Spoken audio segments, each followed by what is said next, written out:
যদি বুঢ়া অৱস্থাত মাক বাপেকক যদি শুশ্ৰূষা কৰিব নোৱাৰে তেতিয়াহ'লে তেনেকুৱা ডিগ্ৰী যিমানেই নহওক কিয় তাৰ পৰা একো লাভ নাই। আৰু তাৰ বিপৰীতে আপোনাৰ যদি ব্যৱসায়িক শিক্ষা নাথাকিলেও যদি আপোনাৰ জ্ঞান আছে, আধ্যাত্মিক শিক্ষা যদি আছে, নৈতিক শিক্ষা যদি আছে, সামাজিক শিক্ষা যদি আপোনাৰ আছে, তেতিয়াহ'লে আপুনি কেতিয়াও নিজৰ পিতৃ মাতৃক এনেকৈ বেলেগত এৰি থৈ আহিব নোৱাৰে। ভাগৱত ভগৱান কৃষ্ণৰ বাংময়ী স্বৰূপ বাণী ৰূপে যদি ভাগৱতত কোনোবাই সেৱা এটা কৰে, সেৱাৰ দ্বাৰা যদি কোনোবাই শ্ৰৱণ কৰিছে, শ্ৰৱণৰ দ্বাৰা যদি পাঠ কৰিছে, পাঠৰ দ্বাৰা, আৰু নহ'লে কেৱল মাত্ৰ কোনোবাই যদি দৰ্শনো কৰিছে, তেতিয়াও তেওঁলোকৰ সমস্ত পাপ নাশ হ'ব বুলি কৈছে। আৰু কি আছে ভাগৱতত? ভাগৱত সমস্ত শাস্ত্ৰৰ সাৰ। আমাৰ সনাতন ধৰ্মৰ মূল গ্ৰন্থ হৈছে বেদ। বেদ কোনো লিখা নাই। জগত সংহৰি সুতি আছা নাৰায়ণ, প্ৰথম নিশ্বাসে বাজ ভৈলা বেদগণ। গুৰুজনাই বেদস্তুতিত লিখি থৈ গৈছে কীৰ্তনত। নিশ্বাসত বাজ হৈছিল জ্ঞান। এই জ্ঞানেই প্ৰলয়ৰ পাছত যেতিয়া সৃষ্টি কাৰ্যত পদ্মকল্পত প্ৰভু ভগৱন্তৰ নাভি কমলৰ পৰা ব্ৰহ্মাৰ যেতিয়া সৃষ্টি হয়, ব্ৰহ্মাক যেতিয়া পুনৰ সৃষ্টি বঢ়াবৰ কাৰণে কয়, ব্ৰহ্মাৰ একো জ্ঞান নাছিল। ব্ৰহ্মাই কৈছে কি মই একো বুজি পোৱা নাই। যে প্ৰভু ভগৱন্তই তেওঁৰ হৃদয়স্থিত হৈ এই বেদ তেওঁৰ হৃদয়ংগম কৰাইছিল, যিটো ভাগৱতৰ প্ৰথম শ্লোকটোতে আছে। তেনে ব্ৰহ্মাৰ হৃদয় আদি কবয়। আদি কবি ব্ৰহ্মাৰ হৃদয়ত যিজনে এই বেদৰ তত্ত্ববিলাক, জ্ঞানবিলাক ভৰি দিছিল, যিজনে 4টা শ্লোকত ভাগৱতৰ জ্ঞান ব্ৰহ্মাক দিছিল, এই বেদ ব্যাসদেৱে বিস্তাৰ কৰিছে 4খনলৈ। 1,00,000 শ্লোক আছে বেদত। বেদ মূল 4খন, ঋগ সাম যজুৰ অথৰ্বক্ষ চতুৰ্বেদ ঊৰ্ধ্বতে ভাৰত পুৰাণম চ পঞ্চম বেদ উচ্যতে।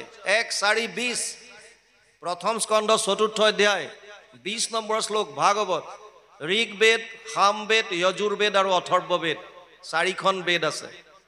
বেদৰ আকৌ 4টাকৈ ভাগ আছে। সংহিতা, য'ত মন্ত্ৰবিলাক আছে। ব্ৰাহ্মণ্য, গদ্য আকাৰে তাৰ নীতি নিয়মবিলাক দিয়া আছে। আৰণ্য আছে, বেদান্ত আছে। বেদান্ত মানে উপনিষদ। 108খন উপনিষদ মূল। এই বেদৰ সাৰ হৈছে বেদান্ত মানে উপনিষদ। আকৌ যিজন ব্যাসদেৱে বেদ বিস্তাৰ কৰিছিল, সেইজন ব্যাসদেৱে ভাগৱতত লিখিছে, সৰ্ব বেদান্ত সাৰম হি শ্ৰী ভাগৱতম ইষ্যতে জৈশ্য ৰসামৃত তৃপ্তস্য নান অন্যত্ৰ ৰতি ক্বচিত। 12, 13, 15 দ্বাদশ স্কন্ধ 3য় অধ্যায় 15 নম্বৰ শ্লোক ভাগৱত। অনুবাদ কৰিছে মহাপুৰুষ মাধৱদেৱে ঘোষাত 18 নম্বৰ পদজোকাত। সমস্ত বেদান্ত সাৰ মহাভাগৱত শাস্ত্ৰ, ইহাৰ অমৃত ৰস পায় পৰম সন্তোষে পাণ কৰিলে যিজনে তাৰ অন্যত্ৰ ৰসত ৰতি নাই। তাৰ মানে ভাগৱত যদি কেৱল আমি শ্ৰৱণ কৰোঁ, তেতিয়াহ'লে আপোনালোকে সমস্ত শাস্ত্ৰৰ সাৰ পাব। আমাৰ 2খন মহাকাব্যও আছে, ৰামায়ণ আৰু মহাভাৰত। মহাভাৰতৰ ভিতৰত ভীষ্ম পৰ্বৰ 25 অধ্যায়ৰ পৰা 42 অধ্যায়লৈ এই 18টা অধ্যায় সুকীয়াকৈ উলিয়াই আনিছে, নাম দিছে শ্ৰীমদ ভগৱত গীতা, যি আপোনালোকে গীতা গীতা বুলি আমি কওঁ। এই গীতা মহাভাৰতৰ ভিতৰৰ বস্তু। ভাগৱত যদি আপোনালোকে শ্ৰৱণ কৰে, তেতিয়াহ'লে ইয়াত মহাভাৰতৰ কথাও পাব, ৰামায়ণৰ কথাও পাব, গীতাৰ কথাও পাব, উপনিষদৰ কথাও পাব। আল্টিমেটলি সমস্ত শাস্ত্ৰৰ সাৰ আনি কেৱল ভাগৱতৰ মাজত থুপ খুৱাই থৈছে। এইকাৰণে ভাগৱতৰ মাহাত্ম্য অতি বেছি। ভাগৱত আৰম্ভ হৈছে নৈমিষাৰণ্যত। 28,000 ঋষিমুনি একত্ৰিত হৈ সূতমুনিক ব্যাসৰ আসনত বহুৱাই দিছে, আৰু সূতে এই 28,000 ঋষিক ভাগৱতৰ কথা ক'বলৈ আৰম্ভ কৰিছে। 28,000 ঋষি তেওঁলোকৰ মুখিয়াজন হৈছে শৌনক। নৈমিষে সুতমাসীন অধিবাদ্য মহামতিম কথামৃত ৰসস্বাদ কুশল শৌনক অব্ৰবীত। ভাগৱত মহাত্ম পদ্মপুৰাণ উত্তৰখণ্ড প্ৰথম অধ্যায় ৩ নম্বৰ শ্লোক। শৌনক কাক কৈছে? যিজন কথামৃত ৰস পান কৰাত কুশল, মানে শ্ৰৱণত যিজন পটু, সেইজনক কৈছে শৌনক। শৌনকে প্ৰশ্ন কৰিছে কি বুলি? শৌনক বদতি শুনা সুত মহামানী পৰম পাতকী কলি পাইলে হেন জানি আৰম্ভিলো যজ্ঞ আশী সহস্ৰ বছৰ হোমধুমে ধূম্ৰবৰ্ণ ভৈলা কলেবৰ যিটো কৰ্ম কৰোৱাত নাহিকে বিশ্বাস আপোনাৰ আয়ুস কৰিলো ব্যৰ্থে নাশ। 1000 বছৰ যজ্ঞ কৰিছিল। 28,000 ঋষি মুনিয়ে কৈছে আমি 1000 বছৰ যজ্ঞ কৰিলোঁ। কিয়? পৰম পাতকী কলিযুগ আহিছে বুলি গম পায়। কলিৰ মানুহৰ কল্যাণ সাধিবৰ কাৰণে 1000 বছৰ যজ্ঞ কৰিছিলোঁ। যজ্ঞৰ ধোঁৱাৰে আমাৰ শৰীৰ ধোঁৱা বৰণীয়া হৈ গ'ল, কিন্তু তথাপিও যিটো ফল বাঞ্ছা কৰিছিলোঁ তাক নাপালোঁ। সেইকাৰণে শৌনকে সুতক কৈছে তত্ৰ তত্ৰ অঞ্জসা আয়ুষ্মান ভৱতায়ত বিনিশ্চিতাম পুংসাম একান্তত শ্ৰেয় তদ না সমচিতুমৰ্হসি। 1:1-9 প্ৰথম স্কন্ধ প্ৰথম অধ্যায় 9 নম্বৰ শ্লোক ভাগৱত। হে সুতমুনি, মোক তুমি এটা কথা কোৱা এতিয়া। পুংসাম একান্তত শ্ৰেয়, কলিযুগৰ মানুহৰ আটাইতকৈ কল্যাণ সাধিব পৰা কৰ্ম কি? মানে আমি কলিযুগত মানুহে কি কৰা উচিত, এইটোৱে হৈছে ভাগৱতৰ মূল কথা। কেৱল এটা প্ৰশ্ন, কি কৰা উচিত, আমি কি কৰিম? কিন্তু এটা কথা ক্লিয়াৰ কৰি আৰু লগতে দিছে, হে সুতমুনি, তুমি এনেকুৱা উপায় নিদিবা আকৌ যে 1000 বছৰ তপ কৰা, 1000 বছৰ যজ্ঞ কৰা, 1000 বছৰ অমুকত তীৰ্থ ভ্ৰমণ কৰা, এইবিলাক কৈ লাভ নাই। কাৰণ কলিযুগৰ মানুহৰ আয়ুস কম। প্ৰায়ে না অলপায়ুষ সভ্য কলৌ অস্মিন যুগে জনা মন্দ সুমন্দ মতয় মন্দ্য ভাগ্য হি উপদ্ৰতা। আমাৰ কলিযুগৰ মানুহৰ আয়ুস একেবাৰে কম। প্ৰহ্লাদে দৈত্য শিশুসকলক কৈছিল যে পুৰুষৰ আয়ু 100 বৰিষ সাক্ষাৎ, তাহাৰ অৰ্ধেক যায় বিফলে নিদ্ৰাত। দৈত্য শিশুসকলক প্ৰহ্লাদে কৈছিল, হে দৈত্য শিশু সমস্ত, মানুহৰ আয়ুস হৈছে কলিযুগত কেৱল 100 বছৰ, তাৰো আধা শুই থাকোঁতে যায়। আপোনালোকে হয়তো ভাবিব পাৰে আমিতো 12 ঘণ্টা নুশুওঁ, 6 ঘণ্টাৰ পৰা 8 ঘণ্টাহে আমি শুওঁ, এতিয়া আধা কেনেকৈ গ'ল? এইটো ভাগৱতত ভুলকৈ লিখিলে নেকি? ভুলকৈ নাই লিখা। যেতিয়া জন্ম হোৱা কেঁচুৱাবিলাকলৈ মনত পেলাওক, 24 ঘণ্টাৰ কিমান সময় শুই থাকে তেওঁলোক। যিবিলাক কেঁচুৱা জন্ম হৈয়ে 0ৰ পৰা 3 months ধৰি লওক 3 মাহমানলৈকে বেছিভাগ সময় শুই থাকে দিনটোত। অকণমান চকুকেইটা মেলে আকৌ শুৱে। আকৌ যেতিয়া জৰা অৱস্থা আহে, বৃদ্ধ অৱস্থা, তেতিয়াও দিনটোত বেছিভাগ সময় বিচনাতে থাকে। গতিকে এভাৰেজ যেতিয়া কৰিব দেখা পাব যে আধাখিনি আমি শুওঁতে গ'ল। 20 বৰিষ যায় বালক ক্ৰীড়াত, খেলা ধূলা কৰোঁতে স্কুল কলেজৰ নামতে 20 বছৰ পাৰ হ'ল। আৰু 20 যায় জৰা অৱস্থাত, বৃদ্ধ অৱস্থাত 20 বছৰ গ'ল। জীৱা অৱশেষ আয়ু থাকয় যুৱাত সিও কামে ক্ৰোধে লোভে যায় অজ্ঞানত। যিকণ যুৱ অৱস্থাত থাকে, ল'ৰা অৱস্থাত যিটো আমি আয়ুস পাওঁ, সেইকণ সময়ো আমি কাম ক্ৰোধ লোভ মোহৰ মাজেৰে পাৰ কৰাই দিওঁ। এইকাৰণে শৌনকে কৈছিল যিটো উপায় দিবা এনেকুৱা দিবা যাতে কম সময়ত আমি আমাৰ কল্যাণ সাধিব পাৰোঁ। প্ৰায়ে না অলপায়ুষ সভ্য কলৌ অস্মিন যুগে জনা মন্দ সুমন্দ মতয় মন্দ্য ভাগ্য হি উপদ্ৰতা। কলিযুগৰ মানুহৰ ভাগ্যহীন হ'ব, স্মৃতি শক্তি কমিব, বুদ্ধিহীন হ'ব, 8টা বস্তু হ্ৰাস পাব। ততচ্চ অনুদিনম ধৰ্মম সত্যম শৌচম ক্ষমা দয়া কলেন বলেন ৰাজন নংসতি আয়ু বলম স্মৃতি। 12:2-1 দ্বাদশ স্কন্ধ 2য় অধ্যায় 1ম শ্লোক ভাগৱত। ধৰ্ম, সত্য, শৌচ মানে পবিত্ৰতা। ধৰ্ম, সত্য, শৌচ, ক্ষমা, দয়া, আয়ুস, বল আৰু স্মৃতি 8টা বস্তু কলিযুগত হ্ৰাস পাব। সেইকাৰণে সৌনকে কৈছে যিটো উপায় দিবা এনেকুৱা সহজ আৰু একেবাৰে সুগম উপায় দিয়া যাতে কম সময়ত আমি পৰম আনন্দ লাভ কৰিব পাৰোঁ আৰু এই কলিযুগৰ পাতকীৰ পৰা আমি পৰিত্ৰাণ পাব পাৰোঁ। তেতিয়া সুতমুনিয়ে ভাগৱত কোৱা আৰম্ভ কৰিছে। ভাগৱত মূল সংস্কৃতত আছে, 12টা স্কন্ধ, 335টা অধ্যায়, 5,96,000 শব্দ, 10টা লক্ষণ। অত্ৰ স্বৰ্গ বিসৰ্গস স্থানম পোষণম উতয় মনন্তৰ এশ অনুকথা নিৰোধ মুক্তিৰ আশ্ৰয়। 2:10 দ্বিতীয় স্কন্ধ 10ম অধ্যায় 1ম শ্লোক। 10টা লক্ষণৰ কথা কৈছে, তৃতীয়ৰ পৰা আৰম্ভ হৈছে। প্ৰথম কৈছে স্বৰ্গ আদি সৃষ্টি, এই প্ৰলয়ৰ পাছত ব্ৰহ্মাণ্ড, কোটি কোটি গ্ৰহ নক্ষত্ৰ ব্ৰহ্মাণ্ডবিলাক কেনেকৈ সৃজন হ'ল। বিসৰ্গত ব্ৰহ্মা আদিৰ দ্বাৰা পিছত কেনেকৈ আকৌ ছেকেণ্ডেৰী সৃষ্টিবিলাক হৈছে, 4ৰ্থ স্কন্ধত পাব। পঞ্চমত আছে স্থান, ইয়াত বিভিন্ন গ্ৰহ নক্ষত্ৰ নৰক জ্যোতিষ শাস্ত্ৰৰ বিষয়ে খগোল ভূগোল চব পাব ইয়াত। ষষ্ঠ স্কন্ধত পোষণৰ কথা কৈছে, প্ৰভু ভগৱন্তই জীৱসমূহক কেনেকৈ পোষণ কৰে। অজামিল উপাখ্যান, বৃত্তাসুৰ বধ, চিত্ৰকেতু উপাখ্যান, ধুনীয়া ধুনীয়া কথা পাব ষষ্ঠত। সপ্তমত আছে উতি, লক্ষণ হৈছে উতি, 15টা অধ্যায়। উতি মানে বাসনা, দৈবিক বাসনা কেনেকুৱা, আসুৰিক বাসনা কেনেকুৱা, মানৱীয় বাসনা কেনেকুৱা, এইকেইটা কথা বুজাবলৈ, দৈবিক বাসনা বুজাবলৈ প্ৰহ্লাদ চৰিত্ৰ আনিছে, আসুৰিক বাসনাৰ কথা ক'বলৈ হিৰণ্যকশিপুৰ চৰিত্ৰ আনিছে, আৰু মানৱীয় বাসনাৰ কথা ক'বলৈ গৈ বৰ্ণাশ্ৰম ধৰ্মৰ কথা আনিছে। অষ্টম স্কন্ধত আছে মনন্তৰ, মনু আৰু মনু পুত্ৰসকলৰ কথা। নৱম স্কন্ধত আছে ৰাজবংশাৱলী, ঈশানু, চন্দ্ৰবংশ, সূৰ্যবংশ, যত যিমান ৰজা মহাৰাজাৰ কথা নৱমত পাব।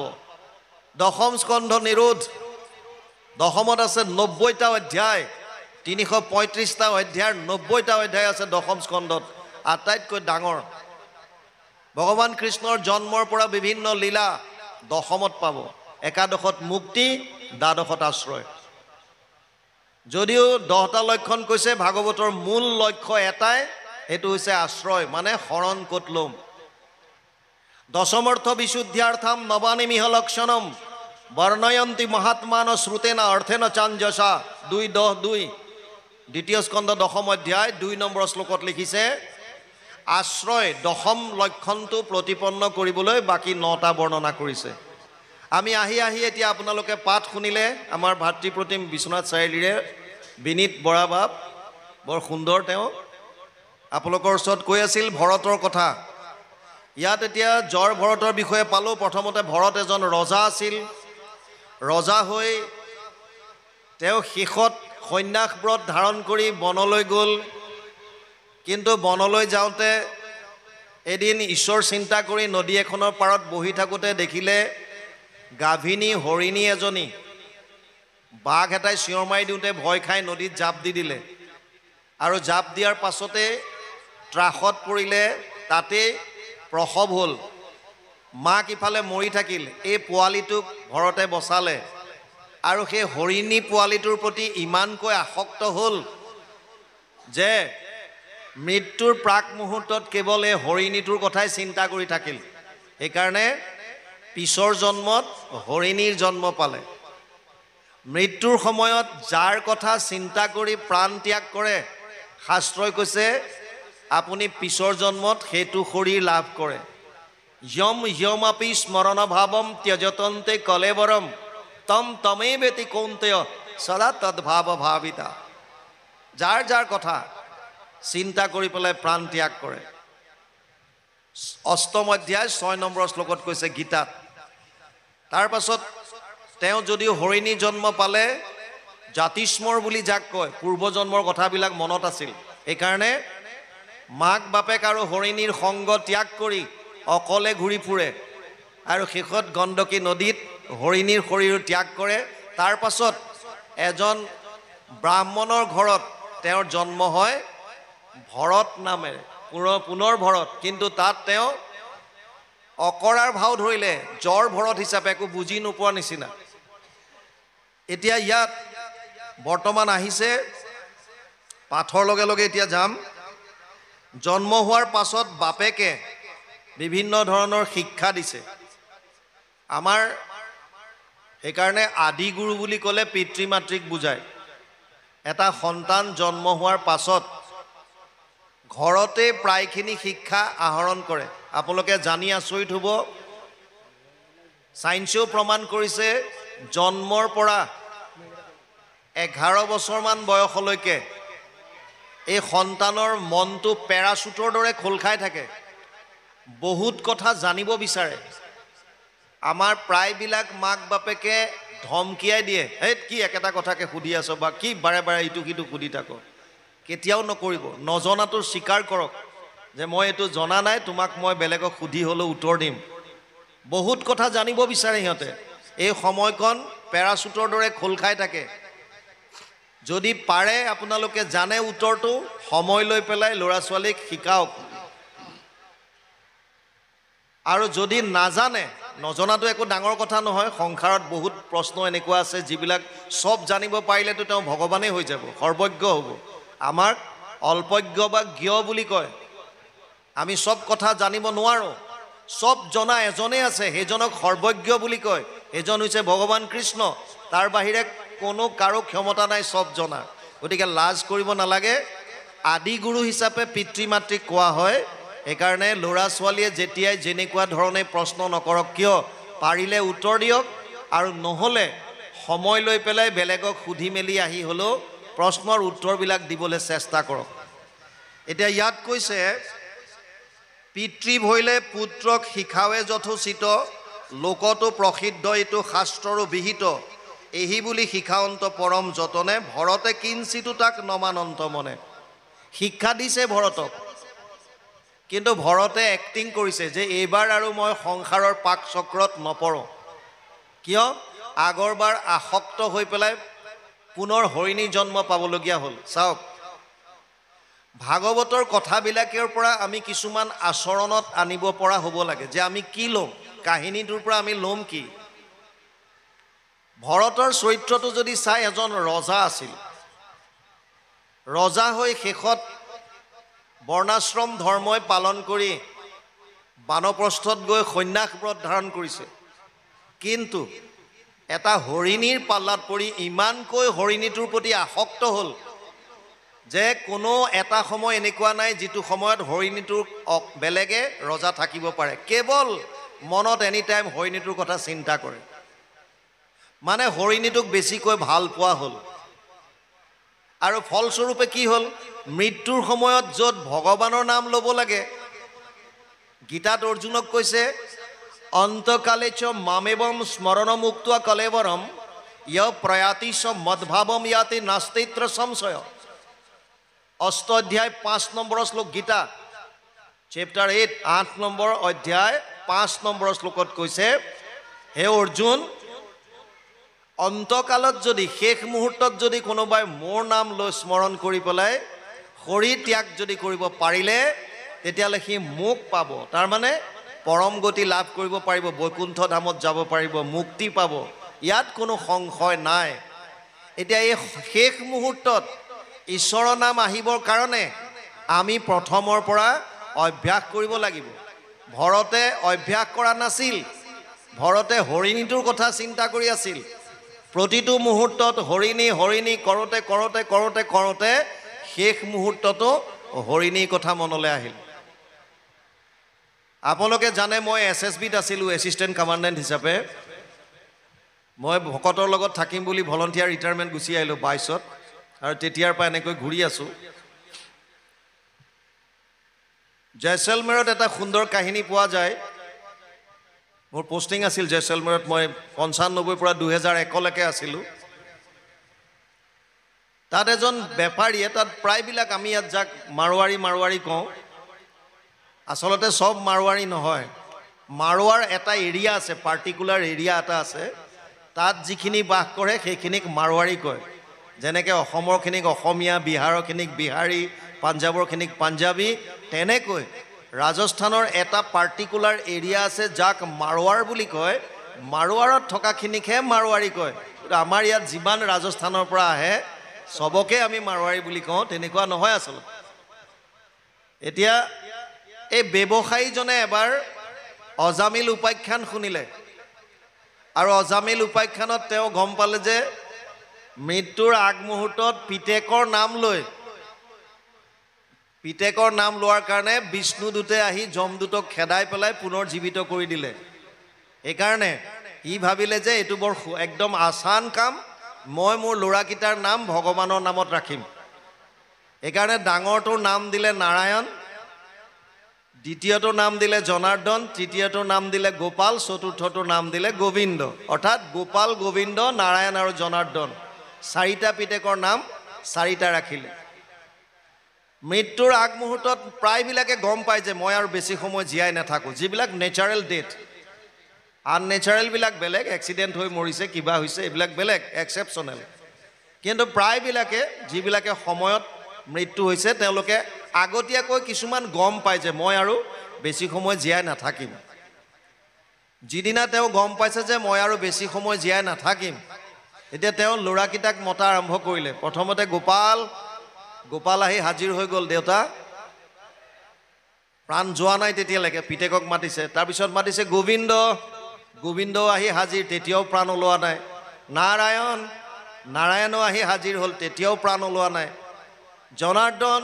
জনাৰ্দনো আহি হাজিৰ হ'ল তেতিয়াও প্ৰাণ ওলোৱা নাই ইফালে চাৰিওটা ল'ৰা যেতিয়া ঘৰত আছে বুলি গম পালে তেতিয়া বুঢ়াজনে কৈছে যে আৰে তহঁত চাৰিওটা ঘৰত আছ দোকান খুলিবলৈ কোন গ'ল এই দোকানৰ কথা মনলৈ আহোঁতে প্ৰাণ ওলাই গ'ল তাৰমানে গোটেই জীৱনটো কেৱল দোকানকৈ চলি আছিলে শেষ মুহূৰ্তত সেইকাৰণে দোকানৰ কথাটোৱে মনলৈ আহিল আপুনি এতিয়াৰ পৰা কি অভ্যাস কৰিছে এই বস্তুটোৱে আপোনাক শেষ মুহূৰ্তত কামত দিব সেইকাৰণে প্ৰথমৰ পৰাই শ্ৰৱণ কীৰ্তন কৰিবলৈ কৈছে এতিয়াৰ পৰা যদি অভ্যাস কৰে কৃষ্ণৰ নাম লোৱা যদি আৰম্ভ কৰে লওঁতে আপুনি নজনাকৈও আপুনি ইচ্ছা নকৰাকৈ আপোনাৰ মুখৰ পৰা উজুতি খাওঁতে কিবা হওঁতে ইফাল হওঁতে সিফাল হওঁতে কৃষ্ণ নাম আহিবলৈ আৰম্ভ কৰিব আৰু যদি সেইটো হয় ইমানটো লেভেল যদি পাব পাৰে তেতিয়াহ'লে নিশ্চিন্ত থাকক প্ৰাণ যোৱাৰ আগত যেনেকৈ নহওক কিয়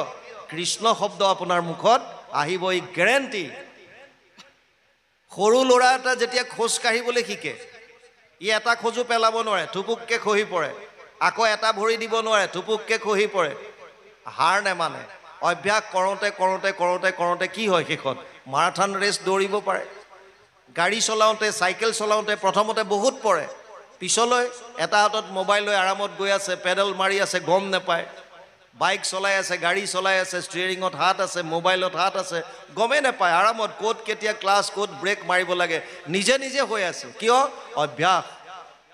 অভ্যাস সেইকাৰণে ভগৱানে অৰ্জুনকো কৈছে অত চিত্তম সমাধাতুম ন শক্নোসি মই স্থিৰম অভ্যাস যোগেন ততো মাম ইচ্ছাপ্তুম ধনঞ্জয় দ্বাদশ অধ্যায় 9 নম্বৰ শ্লোক গীতা ভক্তি যোগ হে অৰ্জুন তই যদি মনটো মোক লগাব পৰা নাই মোক যদি দিব পৰা নাই মোৰ কথা চিন্তা কৰি থাকিব পৰা নাই তেতিয়াহ'লে অভ্যাস যোগৰ দ্বাৰা মোক পাবলৈ ইচ্ছা কৰ অভ্যাস যোগ মানে শ্ৰৱণ কীৰ্তন যিমান শুনিব বৈষ্ণৱৰ কথা ভগৱানৰ কথা সিমান আপোনালোকৰ মনলৈ ভগৱানৰ কথা আহিবলৈ আৰম্ভ কৰিব এতিয়া ইয়াত কৈছে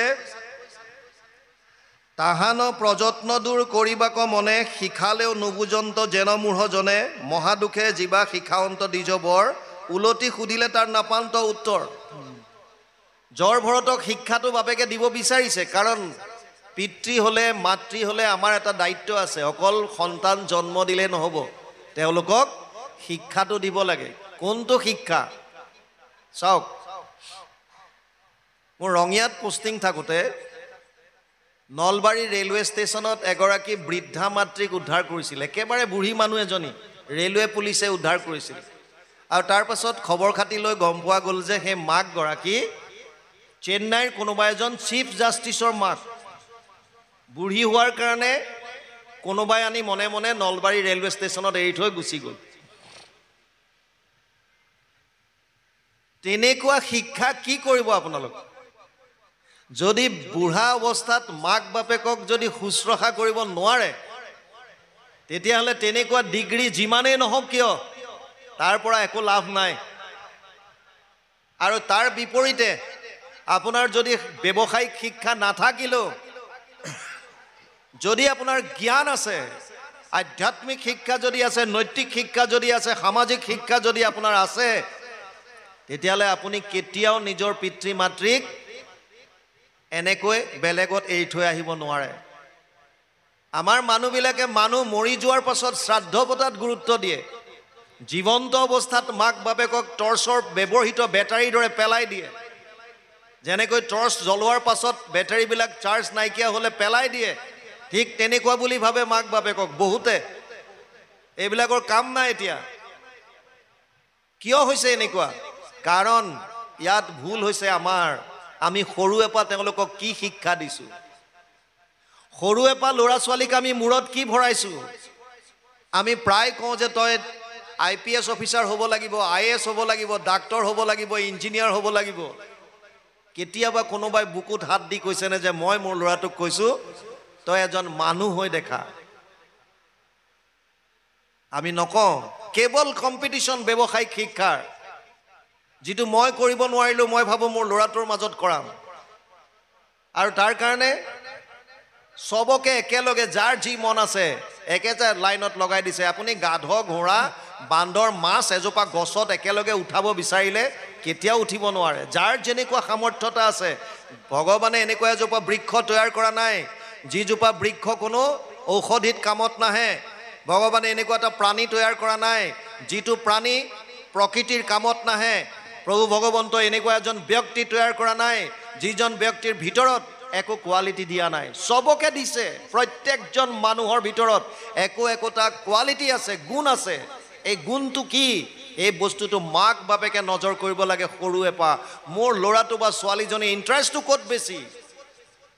আটাইতকৈ বেছি ভাল জানে আপোনালোকে। আপোনাৰ সন্তানটোক বেছি ইণ্টাৰেষ্ট কিহত?